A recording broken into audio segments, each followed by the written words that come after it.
after Sri Rama. And Sri Rama created lots of disciplines for human beings to follow in the path of their ascent. According to the time, everything works out. So people were extremely rigid, disciplined, and it so happened that people lost the touch with the truth.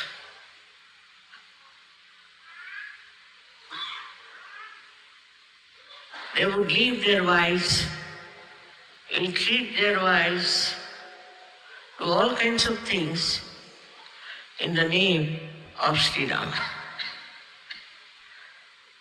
Because always human beings take to something which is not right.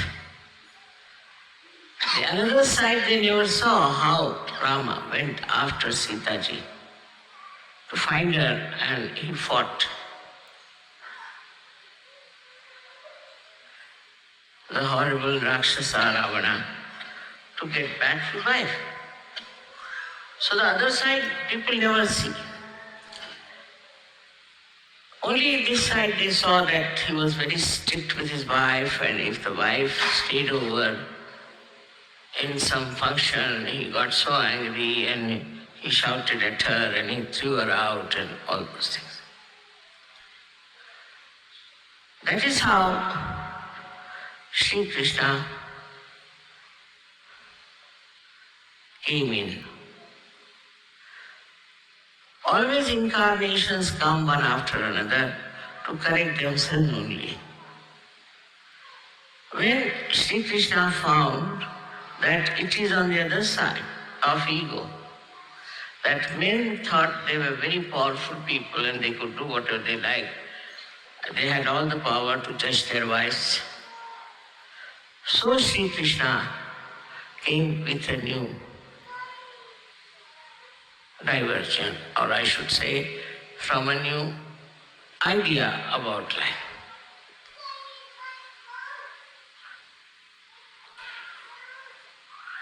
He talked of freedom. He talked of abandonment. And he talked that life is for enjoyment. Radha was the source of joy. Ra is energy, Dham is the one who sustains energy. She was the source of joy. And his idea was to enjoy life is the best way to live. And that's why he said that you should pray holy, you should enjoy yourselves, you must have ras, by which you enjoy group dancing and freedom. So people thought that's the way one has to live. Is to be absolutely free, live as you like, especially in America. They thought that to enjoy life is complete abandonment. No discipline, no bindings. You can divorce your wife 8 times and husband 10 times. That sort of a life started long time back, but it really prospered in America. The prosperity of this kind of a culture came to such a level that now we don't know what's going to happen to the family system, to the joy part of it. Again, here people forgot the other side of it. Adi Shakti first created Sri Ganesh. Sri Ganesh is the source of wisdom. He is the source of auspiciousness.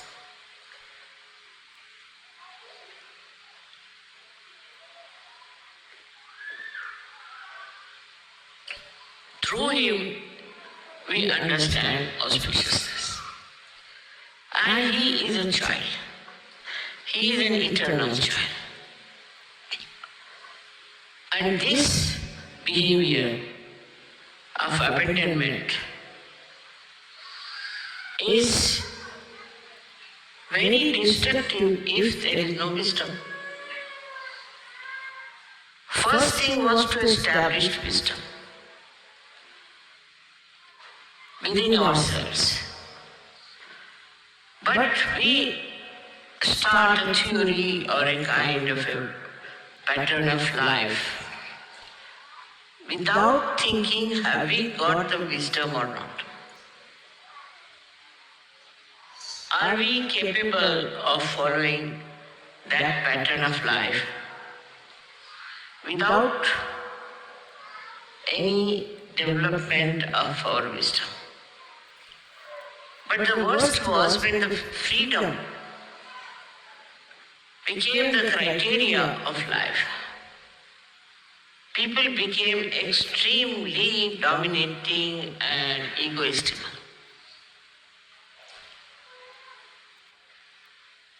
The first answer always you will get it, what's wrong? You ask them, why are you doing this? What's wrong? I mean, it's wrong because it is not auspicious. What's auspiciousness is that? Absolutely like, you can call them people without any brains. Brainless people. Brainless means there is no wisdom. What is the power of brain is wisdom. So, life started drifting into a destructive pond, we should say, of no return. And every kind of filth was accepted as a blessing. And nobody would think that this is wrong. This is not for a human life. Even the animals are not like that.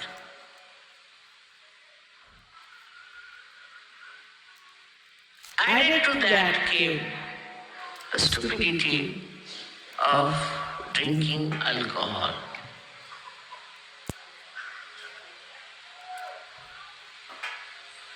I don't know how they discovered alcohol.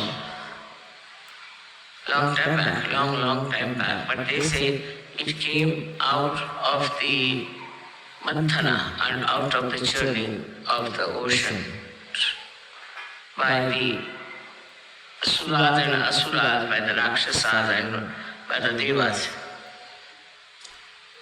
Must be some trick to get these Rakshasas drunk and to somehow or other manage to get the kumbha of the pitcher of Amruta, Ambrosia, so that these Rakshasas will be lost drinking and then the Devas will get their due, which was Amruta, which was Ambrosia. That might be one of the reasons that it was created out of the ocean, or among all the 14 things that came out of the ocean.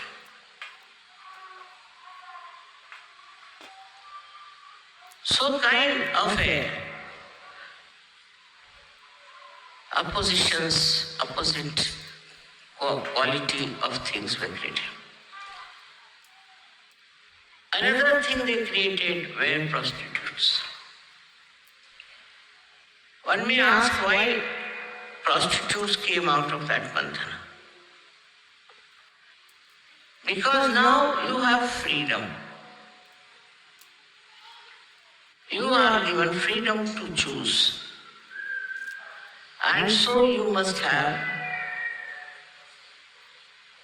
full vision whether to choose an auspicious life, a holy life, a divine life, or to choose destructive life.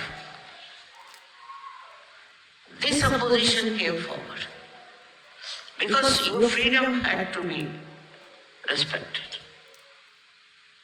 That was very important in the growth of human awareness. It was very important to respect the freedom of human beings. Because animals, if you see, they have no freedom. A snake will be a snake, scorpion will be a scorpion, lion will be a lion. They live with their own qualities, gunas. You cannot make them do something that other animals are doing. We have passed through all these different animal units, and now we are human beings, and now we have freedom. Now why freedom? One may ask, because these days they ask us question for everything you say. Why freedom needed? Like I always told you before that in the school, they teach you 2 plus 2 is 4. And you have to remember it. But when you grow and when you go to college, you are supposed to have freedom to understand everything yourself.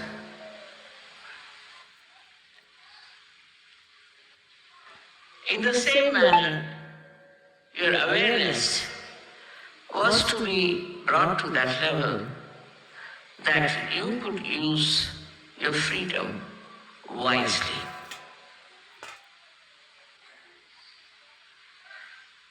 Now you have to have temptations. How can you judge a person whether he is blind or not blind? Supposing you ask a blind person, is this a flower? He might feel it's a no, it's a bee. So he has to have his eyes to see. And once you give him the eyes, he goes amok. He doesn't know what to do, what is good for him. So he chose all that was not at all good for him, auspicious for him, and detrimental for his growth. So the drinking started. Drinking, you don't know how we get abandoned. I've heard people that they lose their sense of relationship with brothers, sisters, mothers, everything, if you get drunk. So many drunkards have told me this. That is why in this country we have funny type of relationships. One can't understand. How can it be? But it is so. By drinking, all these things have happened. And they don't know who is your sister, who is your wife, who is your mother.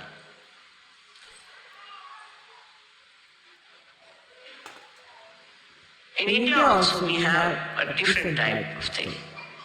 That they will ill-treat their mother, they will ill-treat their sister, ill-treat their wives, the other way around also. But here, they do not ill-treat. They love, but in a very perverted manner. See the reaction in 2 countries. So this grew up very much. And today we see a country that is America in a complete chaos.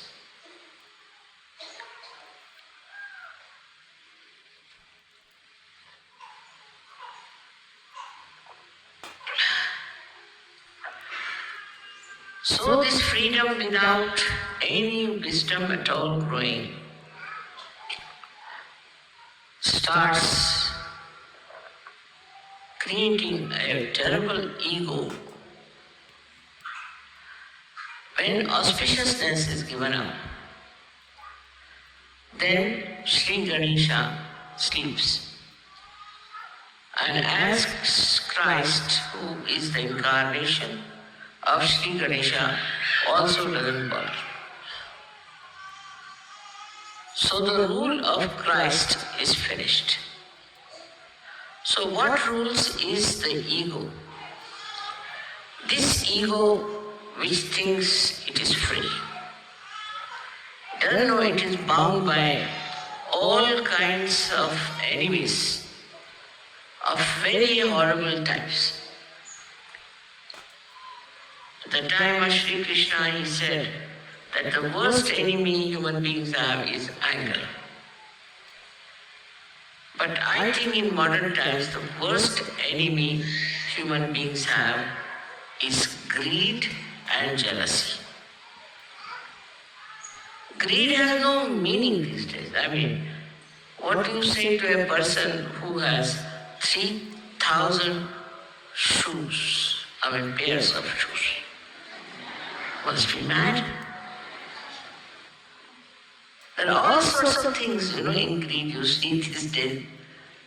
You don't know how people are really behaving. No one can explain. I know of someone who has 5,000 dogs. Well, what is she doing with those dogs, I don't know. But she has. Like all countries, even in America, I think it's much worse. Much worse. Now you may call it anything, consumerism or anything like that, or your economics, which is, I think, very faulty. Doesn't understand human beings.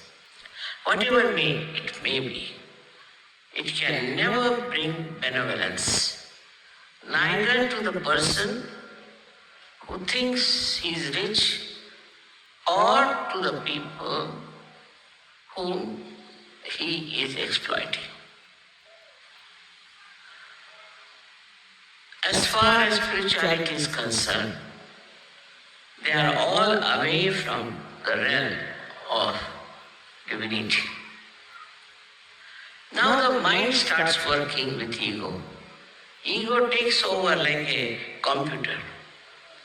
And it starts suggesting ways and methods by which how much money you can earn. So when you start earning money, then again the same ego mister tells you how to destroy yourself with this money. They do all kinds of things when they have money. That money is not a Lakshmi Prasad. It is some sort of a money that becomes like a Rakshasa or a devil and which devours you. It takes you to all kinds of wrong places. It takes you to such horrible theories that nobody would accept such theories. This ego makes you feel, you're perfect. You know everything. Whatever you are doing is the best. But with all that doing, what happens? You become restless. You cannot sleep. Now the problem here is that people have this so-called tension, stress.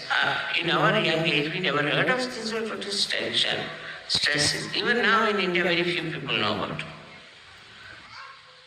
Because you yourself, you are destroying yourself. So with this money, say, you want to entice some woman, take a very low-level thing. Then you run after her, give her this, give her that, and spend all your money till you become bankrupt. and then you start sitting and crying. This is a common story. I don't know why don't they make films like this to show actually what happens to a person who runs after money and he goes on then spending that money. He doesn't know what to do. You see, money also eats him, I think.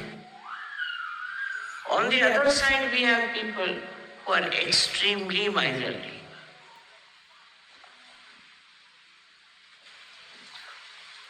So all their, with the money only, they become so much greedy that they keep their money in 7 locks and keys. Now, they see in the world there are people who are suffering so much, who have so much problem.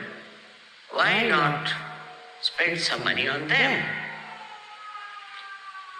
So then there are agents come up, like our Swiss Bank. Swiss Bank is the outcome of our greed. Completely our greed. Because we have so much money, we don't know what to do, so we put it in the Swiss Bank. Swiss Bank says, all right, we look after it. Because we are greedy as well as we are miserly. Our miserly people are another crackpots, I should say, the way they live. But also the people who have money are really crackpots. They have no sense of self-respect, neither self-esteem. Now imagine 80, 90-year-old women going for a chic dance, as I told you. Because they have money, they think they should do this. Competing with the young people because they have money. If they have money, if they get it without any, I should say, cheating or without deceiving someone, if it's a real good money, they should give it to some good cause and try to propagate goodness. But money itself seems to be something very bad, like poison. Because either this money makes you mad how to spend it or mad how to save it. As if you become a slave of this money business. And in that slavishness, you go on drifting. I've seen people, they do. When they talk, I don't know why they talk like that. Then you discover that they have a bank account, that's why they're talking like that. If you don't have a bank account, then you won't talk like that. I mean, more than that also. This country is overflowing with money, with all kinds of money transactions, permutations and combinations and this and that and what you can do with money. Because Sri Krishna is Kubera. He is the deity, or we can say he is the god of wealth. But at the same time, he is a very mischievous god. You can see clearly, this is supposed to be Sri Krishna's country which is overflowing with money. At the same time, you find horrible things happening, worst in the whole world. I mean, no one can beat Americans, they say. In stupidity, in vulgarity, indecency, exploitation. So this is the curse of money on human beings, which is to be understood that freedom without wisdom is the most dangerous thing to use. It is better not to be free if you have no wisdom. Because God knows what you will do. If you have freedom, and no wisdom. I've seen here, heard about women who are killing their children. But nowhere you will find such a thing like that. Killing small children. Now how this money makes you so dry that you have no, I would say, no love, no feeling. Just for killing's sake also, people kill here.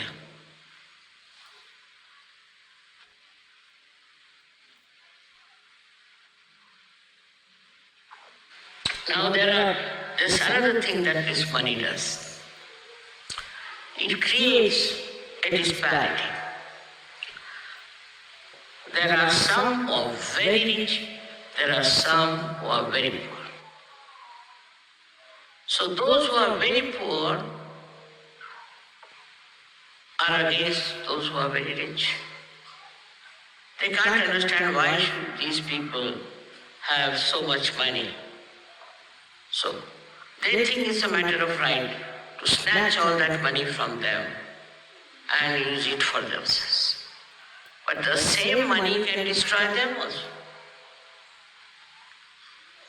So snatching that money with violence or grabbing it is not going to give you any blessings. So what is the purpose of wealth? That is very important for people who worship Sri Krishna too. In Sri Krishna's life, he saw that the women who were creating buttermilk and butter were carrying all that all the way to Mathura, where in Mathura this horrible king Kamsa was reigning, and they used to give to all the soldiers there. He didn't want them to do that, because they would fetch much more money, they would be paid much more. So these women were greedy about it. Instead of giving them to their own children, to their own families, they used to collect all that and take to Mathura. From very childhood, Sri Krishna used to throw stones at those pitchers and break their pitchers. Because he didn't want that to go all the way to Mathura to feed those horrible soldiers. This is what it is we have to learn. That if we have, say, surplus money or something, you have to think what you can do with it and what joy it can bring by sharing with right type of people. Not in the pubs, no, I don't mean that. But sharing it for their needs and what they want. Actually, a disciple of Sri Krishna should be a self-satisfied person. Look at his life. How self-satisfied he was. Every episode about him talks of his complete oneness with himself. For example, when Arjuna asked him that, why don't you join us Pandavas to fight with us? In modern times, in the competitive life, if you see those races, they're so anxious to win, to have the higher position. Then all the big politicians are trying to bring down other politicians to have their own power. But what did Sri Krishna say? That I will be your charioteer. I will drive your chariot, but I will not lift my weapon against anyone. We can't think of anyone like that today. So people will never say that, all right, I will stay down and you be on the throne. Very difficult. Even to see one person who could behave like Sri Krishna. Because whether he is a charioteer or he is the one who was Arjuna or he was the captain of the whole thing, he knew what he was. What was the need for him to become this or that and that? But these days you see, to become something is such a struggle going on. Someone wants to be, say, the Prime Minister.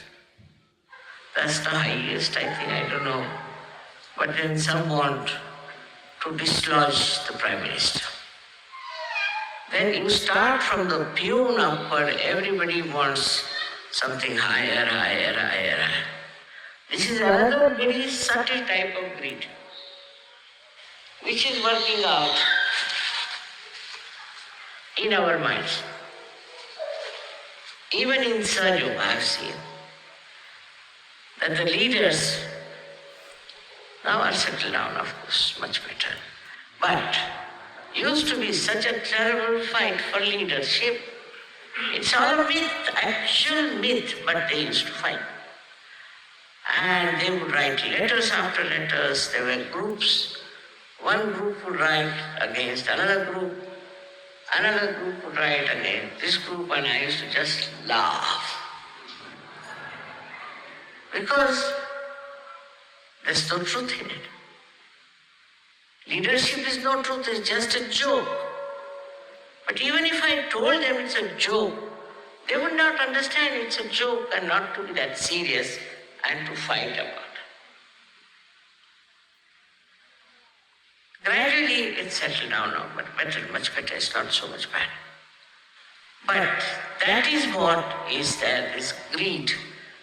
That was the mistake, I think, of Sri Krishna, that instead of anger he should have put greed as the worst thing. Actually, you see, these incarnations don't know much about human beings. And they would not know how far they will be going. Same happens to me. But they are absolutely unaware that what these human beings are, what to tell them, what they will make out of it. Their brains are so sharp that they'll pick up whatever is wrong for them and never see whatever is right for them. Sri Rama tried something, it was of course. Sri Krishna tried something, it was of course. So we come to Sri Jesus Christ. Nowadays, the people who are suffering us are ardent disciples of Christ.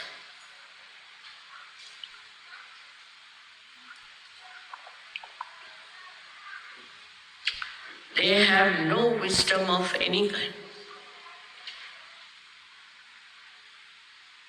Like mad. They're going about. Read about their organizations, you read about things that they do. You're amazed. See, how can they be disciples of Christ? In no way they have any right on Christ to begin with, because they don't know anything about Christ.